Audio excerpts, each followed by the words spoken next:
أعوذ بالله السميع العليم من الشيطان الرجيم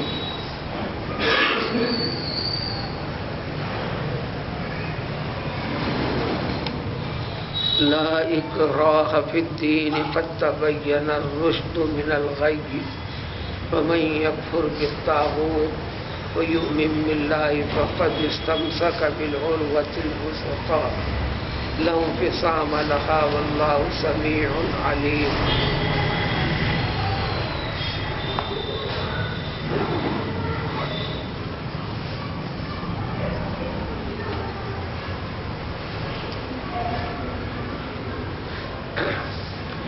آیت الکرسی جس کے اندر اللہ تبارک و تعالیٰ کی توحید سے متعلق وضاحت اور تفصیل اور کئی صفات باری تعالیٰ جو اللہ تعالیٰ کے عظیم الشان ہونے کو، کائنات کی ہر چیز سے بلند و برتر ہونے کو، معبود حقیقی ہونے کو ظاہر کرتی ہیں، ان تمام چیزوں کی تفصیل کے بعد حق ثابت ہو جاتا ہے۔ جب حق ثابت ہے کہ اللہ وحدہ لا شریک ہے، کائنات کی ہر چیز کی کاریگری اللہ تعالیٰ کی قدرت ہی ہے، اس کے سوا کچھ بھی نہیں، یہ بھی اس میں ثابت کیا گیا آیت الکرسی میں۔ صرف اور صرف قابل اتباع، قابل فرمانبرداری، قابل اطاعت، قابل عبادت صرف اور صرف اللہ تبارک تعالیٰ کی ذات ہے، اور ان تمام چیزوں کا تعلق انسان کے عقیدے سے ہے، اعتقاد سے ہے، یقین کے ساتھ جڑا ہوا ہے۔ تو سارے ایمان کی چیزیں، دین اسلام سے متعلق سبھی چیزیں،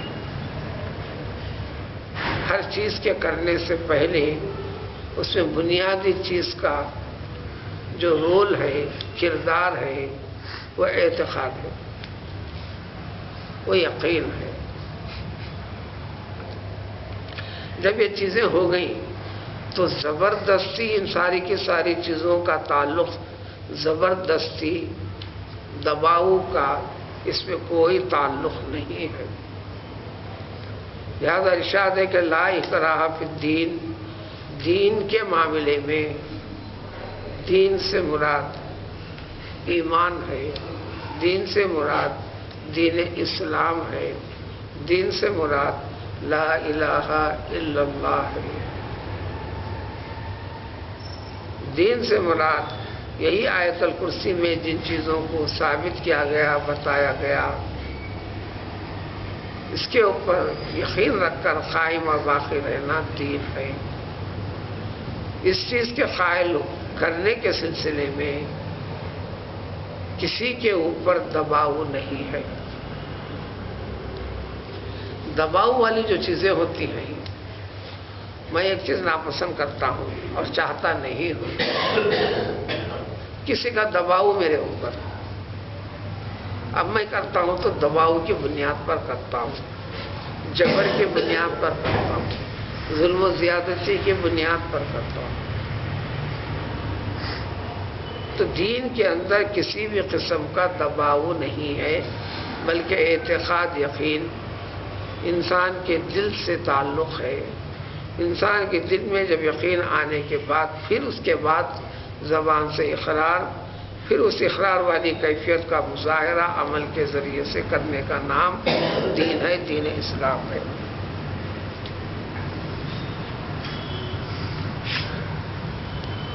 پیغمبر علیہ الصلوۃ والسلام کے زمانے میں بھی، یعنی وحی کے نازل ہونے کے زمانے میں بھی ایسے کئی پہلو، کئی واقعات بھی سامنے آئے۔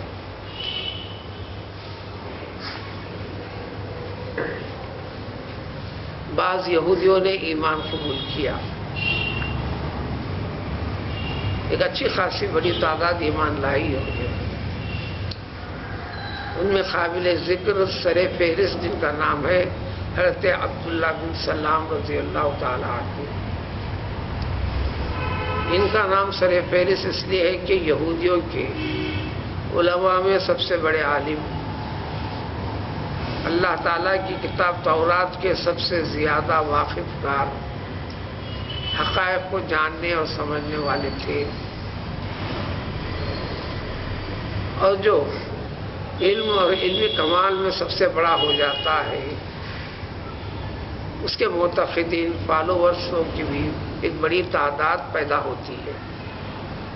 تو حضرت عبداللہ بن سلام رضی اللہ تعالیٰ عنہ کے بھی فالوورس، متبعین، معتقدین ایک بڑی تعداد تھی. جب یہ ایمان لائے تو ان کے سارے معتقدین بھی دین اسلام میں داخل ہوئے، اور یہودیوں کی بری حرکتوں کا حوالہ بھی یہودیوں کو پیغمبر صلی اللہ علیہ وسلم کے زمانے میں جب حاضر ہونے کے بعد ان کی جو شرارت ہے اس کی بھی وضاحت کی. اس کی تفصیل بیان کرنا مقصود یہاں نہیں ہے، لیکن یہودیوں میں سے بعضوں نے ایمان لایا. ایک یہودی، اس کے 2 بیٹے تھے، ان میں سے ایک بیٹا یہودی مذہب پر، ایک بیٹا نصرانی مذہب پر تھا. جب بیٹے تھے مذہب میں تھے، پھر ان سے بات چیت چل رہی ہے، ان سے متعلق واقعہ چل رہا ہے، تو بات یہ بھی واضح ہے کہ وہ چھوٹے نہیں تھے، بالغ تھے. نابالغوں کے اوپر تو دباؤ ہے ہی نہیں، وہ مکلف بھی نہیں، پابند بھی نہیں.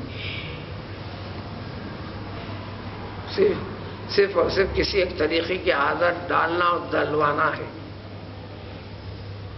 وہ کسی چیز کے ذمہ دار بھی نہیں. جو ایمان لا لیے تھے یہودی، ان کی بڑی کوشش کہ دونوں کے دونوں بچے بھی مسلمان ہو جائیں، دین اسلام قبول کر لیں. کافی دباؤ ڈالتے رہے لیکن کسی بچے نے مانا نہیں. اس بات کو پیغمبر صلی اللہ علیہ وسلم کے سامنے بھی انہوں نے پیش کیا، تو اللہ کا حکم بھی نازل ہوا کہ لا اکراہ فی الدین. دین اسلام جس کا تعلق ہے، دین ایمان جس کا تعلق ہے، یا لا الہ الا اللہ محمد رسول اللہ کی جو حقیقت ہے، اس حقیقت سے جڑنے کا نام جو دین ہے، اس کے اندر جبر، دباؤ، ظلم و زیادتی والی کیفیت نہیں ہے، بلکہ خوش عقیدگی کا نام دین ہے. اپنے خوش عقیدگی کے ساتھ اسلام کے اندر باقی رہنا، داخل ہونا ہے. فلاں کہتا ہے فلاں کرنے کا مجھے دیا ہے، دھمکی دیتا ہے، اس بنیاد پر نہیں. اس کے عملی نمونے میں بھی کئی ایک واقعات صحابہ کرام رضوان اللہ تعالی عنہم اجمعین کی زندگی کے ہیں. چنانچہ خلافت عمر کے زمانے میں حضرت عمر فاروق رضی اللہ تعالی عنہ کا گزر ہوا تو گھر کے سامنے ایک معمر بڑھیا بیٹھی ہوئی تھی، نصرانی یعنی عیسائی. آپ کے دین اسلام کا پیام پیش فرمائیں. اس نے ساری باتیں غور سے سنی. جواب میں یہ کہا، انی عجوز کبیرۃ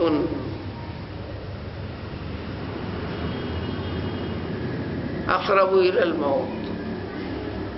میں انتہائی بوڑھی ہو چکی ہوں اور بالکل موت کے قریب ہوں. اب تب میں آج کل میں مر بھی سکتی ہوں.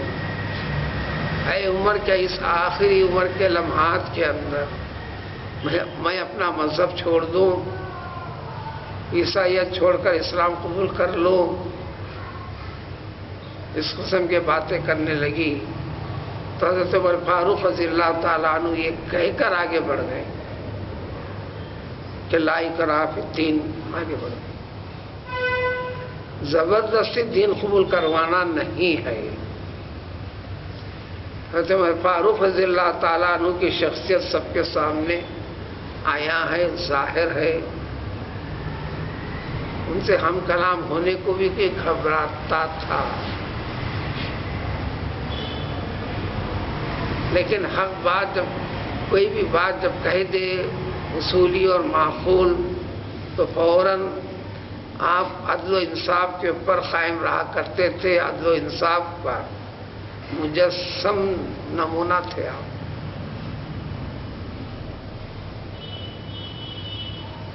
خالی اتنی بات گفتگو کر کر ہم آگے بھی بڑھ سکتے ہیں، لیکن خود بخود معمولی فکر رکھنے والے شخص کے اس میں بھی خیال فوراً پلٹ کر آئے گا تو پھر جہاد کیا چیز ہے؟ کیا یہ دباؤ کا نام نہیں ہے؟ کیا لا اکراہ فی الدین کے خلاف نہیں ہے؟ یہ خیال بھی گزرے گا۔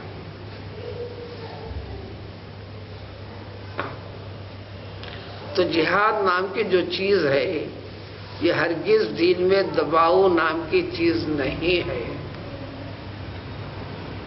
ظلم و زیادتی، فساد اور بگاڑ کو، ظلم و زیادتی، فساد اور بگاڑ کو ختم کرنے کا نام ہے، ختم کر کر امن بحال کرنے کا نام جہاد ہے، آخری شکل ہے۔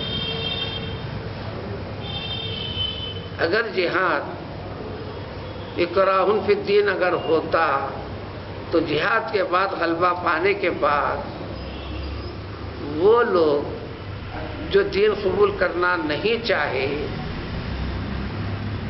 ایسا ہوا ہر دور میں بھی کہ ان کو مجبور نہیں کیا گیا، البتہ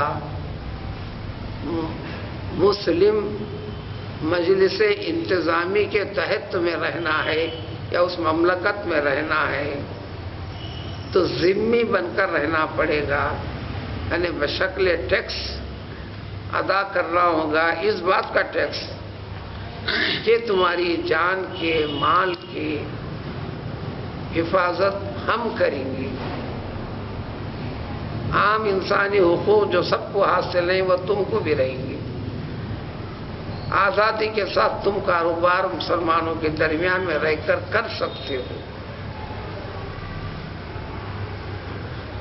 تو جہاد جس چیز کا نام ہے، زبردستی دین قبول کروانے کا نام نہیں ہے۔ بمقابل اسلام ظلم و زیادتی، فساد و بگاڑ جب بڑھ جاتا ہو تو اس کو دور کرنے، روکنے، دفع کر کر مسلمانوں کے لیے امن و امان والی کیفیت بحال کرنے کا نام ہے۔ تو اس طرح دین کے اندر کسی قسم کا دباؤ نہیں ہے، اس لیے کسی کو نماز پڑھنے کے پر بھی دباؤ ڈال کر کہا نہیں جا سکتا اذان ہو گئی ہے، نماز کا وقت ہے، ہم تو چلے نماز کو۔ اسی انداز سے تعلیم دینا ہے، اذان ہو گئی ہے، تم بیٹھے ہو، چلتے کیوں نہیں؟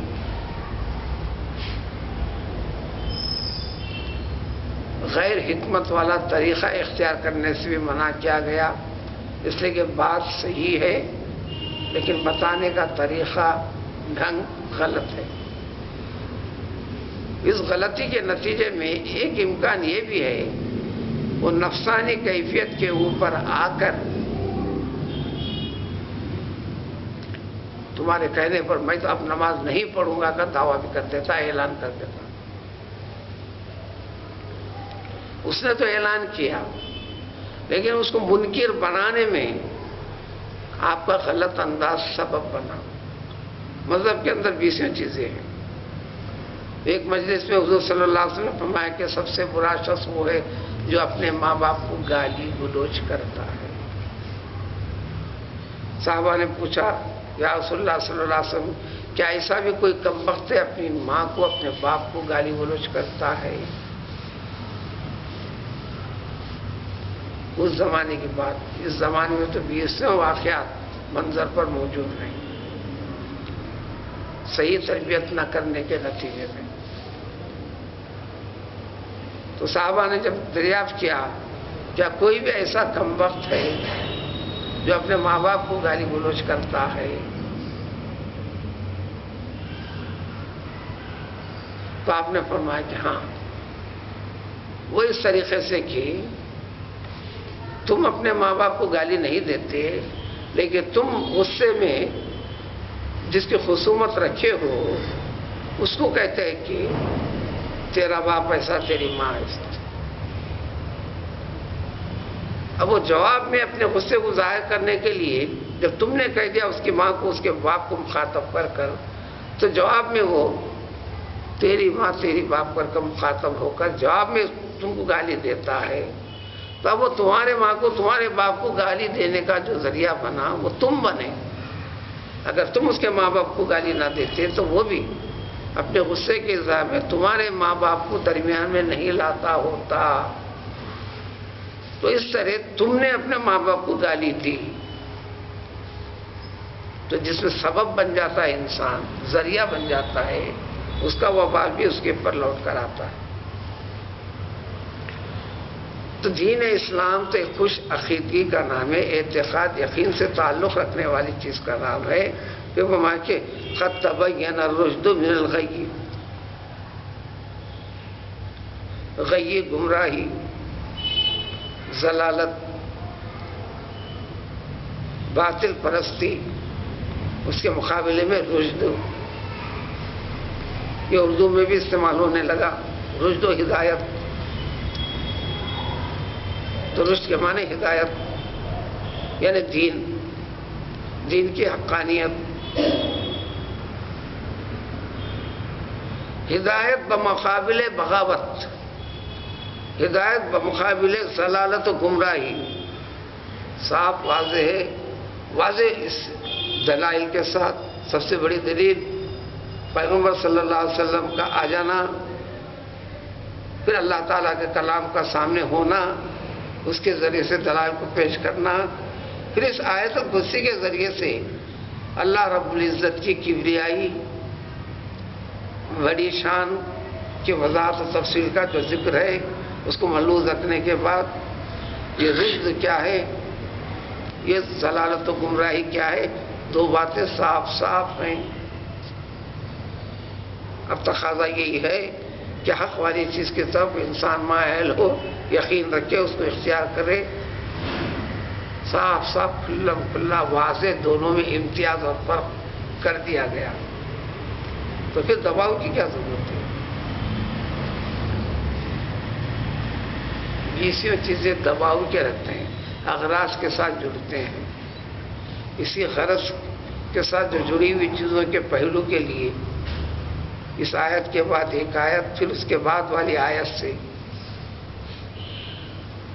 چند نمونے بھی اللہ تعالیٰ پیش فرماتے ہیں۔ ہمیں یکفر بالطاغوت، اب رہی بات اس کے باوجود بھی جو طاغوتیت کو طغیان سے، خلاصے میں شیطانیت، حق سے ہٹ کر جتنی بھی چیزیں، غیر اللہ سے جڑی ہوئی جتنی بھی چیزیں ہیں، ان تمام کی تمام چیزوں سے جو شخص ان کا انکار کر دے گا، یعنی حق ظاہر ہونے کے بعد باطل اور غلط چیزوں سے منہ پھیر لے گا، اس کا انکار کر دے گا، پھر اللہ وحدہ لا شریک کا یقین کر لے گا، تو یوں سمجھو کہ اس نے ایسے عروہ وثقی کو تھام لیا جو کبھی ٹوٹنے والا نہیں۔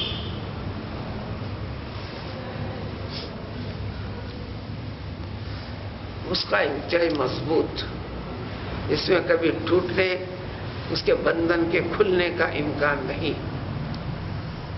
اسی سے وثیق اور وثیقہ، عروہ، کنڈا یا کنڈی،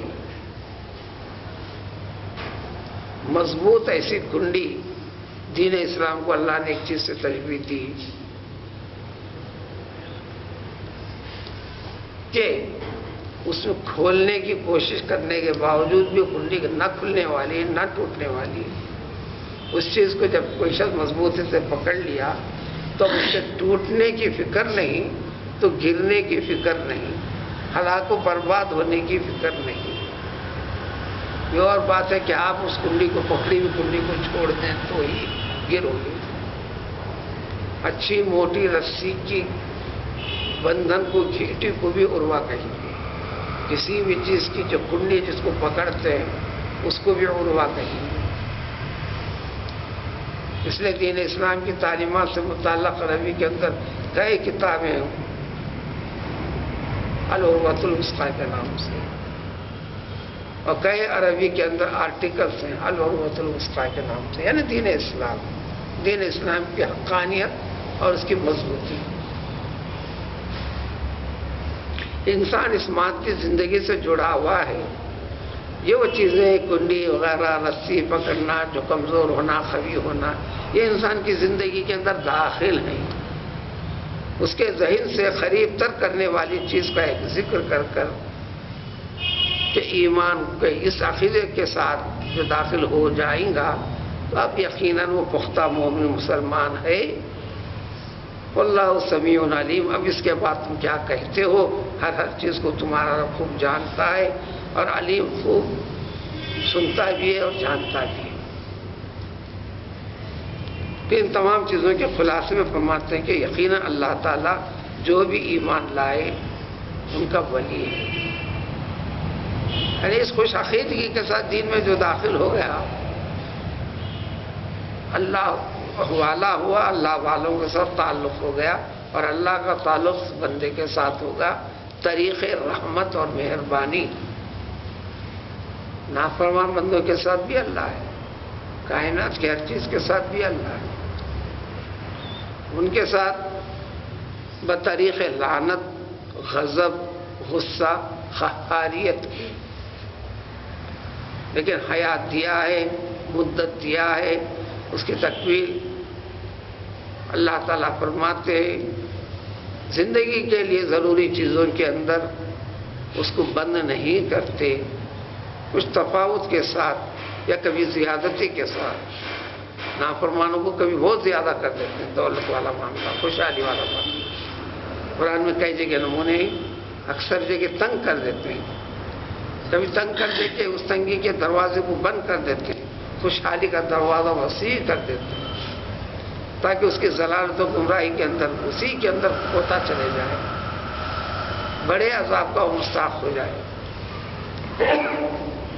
جو ایمان رکھتے ہیں اللہ تبارک تعالیٰ ان کا دوست ہوتا ہے، ولا یلی کے معنی درمیان میں کسی قسم کا گیپ نہیں ہونا، ربط ہونا۔ اس لیے اس صفحے سے جڑا ہوا صفحہ کہنا تو عربی میں کہتے ہیں الصفا تالیہ، ولا یلی سے تالیہ۔ تو ولی کے دو مفہوم ہیں، ایک ایمان لاتے ہی اللہ والوں میں شامل ہو گیا، اور ولی کا ایک خاص مفہوم ہے جو للہیت کے لیے اپنا سب کچھ وقف کر دیا، اپنی ہر حرکت، اپنی ہر سانس۔ وہ مفہوم سورہ یونس میں الا ان اولیاء اللہ لا خوف علیہم ولا هم يحزنون، کہ اس کی وضاحت بھی ہے کہ اس مفہوم کو قرآن میں کہے ایک جگہ۔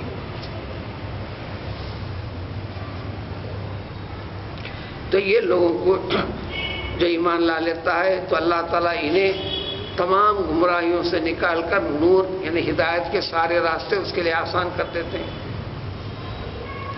جو ایسا نہیں کرتا، جو نافرمانی کرتا ہے، وہ طاغوتیت شیطانیت کو اختیار کر لیتا ہے، تو یہ لوگ شیطان کے دوست ہیں جو وسوسوں کے ذریعے سے یہ شیطانی طاقتیں ان کو ہدایت اور نور کے راستے سے نکال کر ظلمت و گمراہی کی چیزوں کے اندر اور بڑھاتے چلے جاتے ہیں۔ انہیں برا کیا، انہیں برا کیا کرتے چلے گا، ایسا برا کیا اس سے بھی بڑی برائی کرے گا، اس برائی کے پر اس کو سزا دے دو، وہ رکنے والا نہیں، دوسرے قسم کی برائی کرے گا۔ برائی کیوں کر رہا ہے، اس کی بنیاد کیا ہے، اس کے اعتقاد کے اندر خرابی ہے۔ اس لیے دین اسلام انسان کے قلب کی اصلاح کرتا ہے، قلب کے اعتقاد کو صحیح کرتا ہے۔ جب اعتقاد کے صحیح ہونے کے بعد کسی انسان کے روبرو ہو کے غائب میں ہو، وہی کرے گا جو اللہ تعالیٰ کے رضامندی کے لیے ضروری ہے، وہی کرے گا، ورنہ سامنے کچھ پیچھے کچھ یہ نہیں کرے گا۔ سامنے کچھ پیچھے کچھ، جو کہتا ہے وہ کرتا نہیں، جو کرتا ہے وہ کہتا نہیں، تو بھی منافقانہ چال، تو اس کے اس دین عقیدے کے اندر کمی ہے، کمزوری ہے. توبہ کر کر صحیح اور اصلاح کر سکتا ہے، اگر نہیں کرا تو کافروں سے بھی بڑا عذاب اس کے لیے ذکر کر دیا گیا. اولئک اصحاب النار، یہ جو وسوسوں کا شکار ہو جاتے ہیں پھر پلٹتے نہیں، تو دنیا کے اندر بتا دیا گیا توبہ نہیں کرتے ہیں، راستہ بدلتے نہیں ہیں، تو پھر یہی دوزخی ہے. دوزخ کس کے لیے؟ صرف اور صرف انہی کے لیے. ہم فیہا خالدون، زمانے دراز تک کا بھی ترجمہ ہو سکتا، ہمیشہ ہمیشہ کے لیے اس میں رہیں. یہ ہمیشہ ہمیشہ کے لیے جو رہنے کا ذکر ہے کافروں کے حق میں. بعض جگہ نافرمان ایمان والوں کے لیے بھی خالدین کا ذکر ہے، وہاں پر ترجمہ ہو جائے گا اللہ جانتے ہیں خوب اس کی مدت کو، زمانے دراز تک جب تک چاہے اس کو رکھیں گے. لیکن نفس ایمان کا کچھ حصہ ان میں ہے. مثلا کوئی مسلمان کسی مسلمان کو قتل کرتا ہے تو سورہ نساء میں ذکر آئے گا وہ دوزخ میں ہمیشہ رہے. خالدین کا لفظ ہے لیکن ہے مسلمان. قتل کیا ہے؟ شرک نہیں ہے، گناہ کبیرہ ہے.